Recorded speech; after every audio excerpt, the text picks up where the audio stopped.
अस्सलाम वालेकुम everyone, welcome back to my channel. Okay ji, आज कराची में हमारा दूसरा दिन है और ये वाला व्लॉग जो है वो एक्साइटिंग होने के साथ साथ बहुत ज़्यादा इन्फॉर्मेटिव भी होने वाला है। तो नीचे कैब आ चुकी हुई है, जल्दी से निकलते हैं और बाकी की बात करते हैं रास्ते में। सो गाइस, बात कुछ इस तरह से है कि कराची में किसी काम के सिलसिले में आई थी, 10 बजे की अपॉइंटमेंट थी, तो जल्दी जल्दी से हम पहुँचते हैं बहरिया कॉम्प्लेक्स और अपना काम करवाते हैं और फिर मिलते हैं छोटे से ब्रेक के बाद।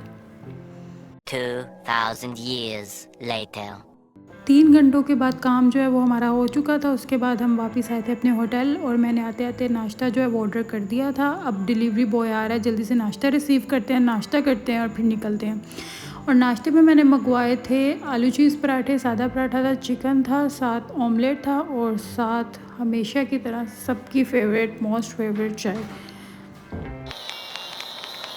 ओके जी, नाश्ता वगैरह हमने कर लिया था। उसके बाद हम जल्दी जल्दी से फ्रेशन अप हुए और शावर वगैरह लिया, कपड़े वगैरह चेंज किए और फिर हमने प्लान बनाया कि निकलते हैं मज़ार-ए-कायद के विज़िट के लिए, क्योंकि ऐसा तो पॉसिबल ही नहीं है कि आप कराची और मज़ार-ए-कायद को आप मिस कर दो। और यहाँ पर जाते जाते मैं आपको एक इम्पॉर्टेंट मोनूमेंट जो है, आइकॉनिक मोनूमेंट, वो ज़रूर दिखाना चाहूँगी। वो है ये 3 तलवार, जिसमें जो 3 असूलों पर बेस करती हैं, मतलब कि यूनिटी, फेथ एंड डिसिप्लिन। और कायद-ए-आज़म का यही मैसेज था कि पाकिस्तान की जो तरक्की है वो इन 3 असूलों पर बेस करती है। अगर इन 3 असूलों को फॉलो किया जाए तो पाकिस्तान जो है वो बहुत ज़्यादा तरक्की करेगा। ओके गाइस, अब हम एंटर हो चुके हैं ज़ैनब मार्केट में और ये मार्केट जो है सदर का दिल है और यहाँ पर आपको अपनी ज़रूरत की हर चीज़ जो है वो इजीली मिल जाएगी। चाहे वो जूते हों, चाहे वो कपड़े हों, चाहे वो एक्सेसरीज़ हों, हर चीज़ जो है आपकी ज़रूरत की वो आपको इजीली यहाँ पर मिल जाएगी। और ऐसा कैसे हो सकता है कि हम ज़ैनब मार्केट का जिक्र कर रहे हैं तो हम सदर को भूल जाएं, क्योंकि ये मार्केट जो है वो सदर में ही लोकेटेड है। तो सदर जो है वो कराची का दिल है और ज़ैनब मार्केट जो है वो सदर का दिल है। तो जब भी आप सदर में एंटर होंगे आपको ऐसा लगेगा कि पूरा का पूरा कराची इधर आके बस गया, क्योंकि भाई ये दिल है कराची का और दिल हमेशा धड़कता रहता है। और दूसरी इंपॉर्टेंट चीज़ जो मैं आपको बताना चाहूँगी कि शॉपिंग के साथ साथ यहाँ पर जो मज़े की चीज़ मिलती है वो है यहाँ का फूड। यहाँ पर आपको बहुत ज़्यादा फूड स्टॉल्स नज़र आएंगे, रेस्टोरेंट्स नज़र आएंगे और उनका टेस्ट भी जो है वो बहुत ही अच्छा है। इवन आप लोकल शॉप से भी कोई चीज़ खाएंगे तो उनका टेस्ट वाव है।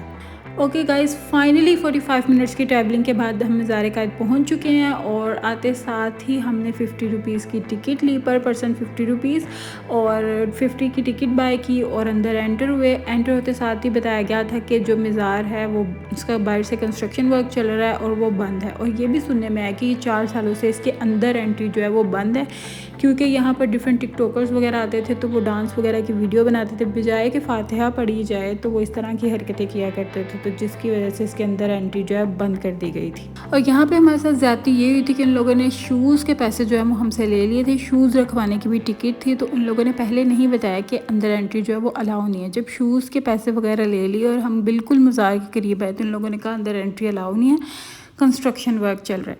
तो ये हमारा नुकसान हुआ था, नुकसान पे नुकसान, नुकसान पे नुकसान।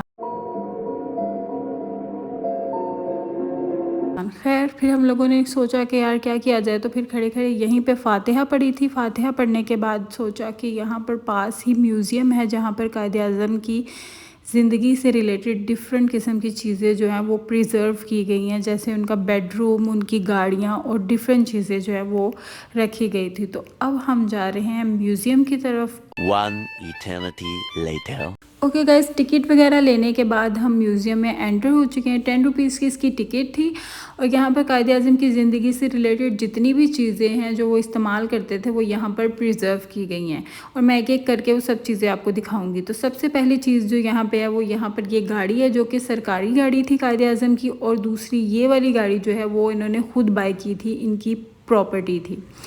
और फिर ये यहाँ पर शेरवानी है कायद-ए-आज़म की और उनका सूट था। और आपको तो ये पता ही होगा कि कायद-ए-आज़म जो थे वो बहुत वेल ड्रेस्ड पर्सन थे, बहुत सोफिस्टिकेटेड थे और इंडिया में जाने जाते थे वो अपनी ड्रेसिंग सेंस की वजह से।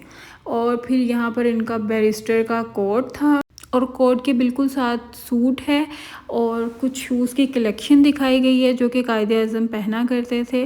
और उसके अलावा जो इम्पोर्टेंट चीज़ मैं आपको दिखाना चाहूँगी वो है ये चीज़, क्योंकि उनको हॉर्स राइडिंग का बहुत शौक़ था, तो ये हॉर्स राइडिंग से रिलेटेड चीज़ें हैं और कुछ बटन वगैरह भी थे। उसके अलावा ये बेडरूम है उनका, जिसमें उनकी अलमारी है, बेड है और डिफरेंट चीज़ें जो हैं कालीन वगैरह दिखाया गया है। और इसके अलावा जो यहाँ पे सबसे अच्छी चीज़ मुझे यहाँ की जो लगी है वो यहाँ का डाइनिंग टेबल, जो कायद-ए-आज़म का फेवरेट डाइनिंग टेबल था, और डिनर सेट भी यहाँ पे है, मैं आपको भी दिखाती हूँ वो भी। ओके जी, ये भी कहा जाता है कि ये वाला डिनर सेट कायद-ए-आज़म का फेवरेट डिनर सेट था। उसके अलावा यहाँ पर मिनी जो हैं वो डेकोरेशन ऑब्जेक्ट्स हैं वो प्रिजर्व की गई हैं, जिसमें वास है, बाउल है, छोटी छोटी सी चीज़ें हैं जिनको प्रिजर्व किया गया है। और उसके अलावा ये लेंस है जो वो स्टडी के दौरान यूज़ किया करते थे, मतलब ग्लासेस कह सकते हो आप। और ये भी कुछ मिनी डेकोरेशन के ऑब्जेक्ट्स हैं जिनको जो है वो यहाँ पर बहुत ही खूबसूरती के साथ जो है प्रिजर्व किया गया है। और साथ ही जो सामने चीज़ आपको देखने को मिलेगी वो हैं सपासनामे, मतलब इसको वेलकम एड्रेसेस भी कहा जाता है। तो जब भी कोई हेड ऑफ़ स्टेट जो है किसी ऑर्गेनाइजेशन या फैक्ट्री को विज़िट करता था तो उसके वेलकम के लिए ये जो है सपासनामा या वेलकम एड्रेस जो है वो पढ़ा जाता था। और ये सारे सपासनामे जो थे वो कायद-ए-आज़म जब भी किसी जगह विज़िट करते थे तो वहाँ पर पढ़े गए थे। ओके जी, जो लेफ़्ट साइड पे चीज़ें आपको नज़र आ रही हैं वो राइफ़ल्स और तलवारें हैं जो कि कुछ नवाबों ने कायद-ए-आज़म को गिफ्ट की थी। और राइट साइड पर गोल्फ से रिलेटेड चीज़ें हैं, क्योंकि कायद-ए-आज़म गोल्फ के शौकीन थे तो इन चीज़ों को जो है वो प्रिजर्व किया गया है। 2 hours later. ओके गाइस, मज़ार-ए-कायद से वापसी के बाद हमारा दोबारा से प्लान बना था कि हम समंदर पे जाते हैं, क्योंकि डे टाइम में समंदर को देखने का मज़ा ही अलग है। क्योंकि जब फर्स्ट डे हम यहाँ पे आए थे तो बहुत ज़्यादा अंधेरा हो चुका था, तो व्यू कुछ खास नज़र नहीं आ रहा था, जिसकी वजह से हम बहुत ज़्यादा अपसेट हुए थे, क्योंकि भाई हम समंदर देखने के लिए ही कराची आए हैं। तो फिर हमने यहाँ पर आके अपने शूज़ वगैरह उतारे और ईज़ी होके समंदर को जो है वो इंजॉय किया। वैसे मुझे वाटर फोबिया भी है, बट स्टिल मैंने अपनी बहनों की वजह से थोड़ी हिम्मत वगैरह की और इन्जॉय किया भाई कि इतनी दूर से आए हैं और अगर समंदर नहीं सही तरीके से दिखा तो यहाँ पे आने का फ़ायदा नहीं है। और हमने ऑब्वियसली कुछ प्रिकॉशंस वगैरह को भी फॉलो किया था, बहुत ज़्यादा आगे नहीं गए थे हम पानी में। और वैसे भी मुझे तो स्विमिंग भी नहीं आती, अगर डूब के मर जाती तो बचाना भी नहीं था किसी ने। और फिर ये मुझे सिपियाँ मिली थी यहाँ पे, मतलब मैं इतनी एक्साइटेड हो रही थी इनको देख के, क्योंकि मैंने फ़र्स्ट टाइम देखी थी ये। और ये चेक करें ज़रा समंदर की लहरें।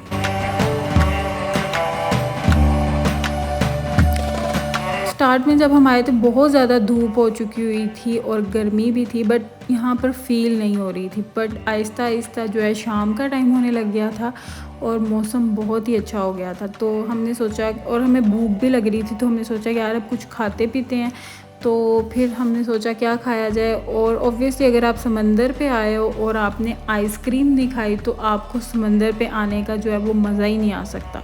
तो फिर हमें यहाँ पर एक अंकल नज़र आए थे, हमने उनसे आइसक्रीम वगैरह ली थी। और आइसक्रीम खाने के बाद हमने यहाँ पर लिया था बेसन वाला नान, पकोड़े और चटनी। बेसन वाला नान जो था वो नाम का ही बेसन वाला नान था, बट पकोड़े बेहतर थे।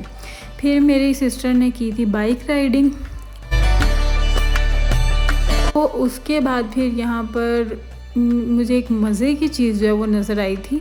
ये ब्रेसलेट्स वगैरह थे और कुछ रिंग्स थी, बैंगल्स थी। तो मैंने यहाँ से रिंग्स बाय की थी और ये सिप्पियों से बनी हुई कोई चीज़ थी, मुझे बहुत मज़े की लगी थी ये।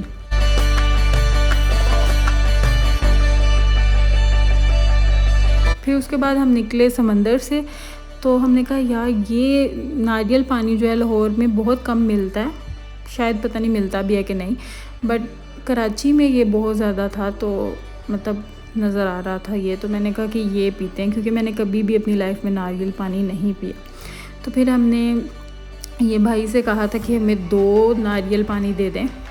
तो मेरी सिस्टर ने सिर्फ टेस्ट किया था, उसको बिल्कुल भी पसंद नहीं आया था, जबकि मुझे अच्छा लगा था। मतलब इसका कोई ख़ास टेस्ट नहीं था, बट अच्छा था, नॉट बैड।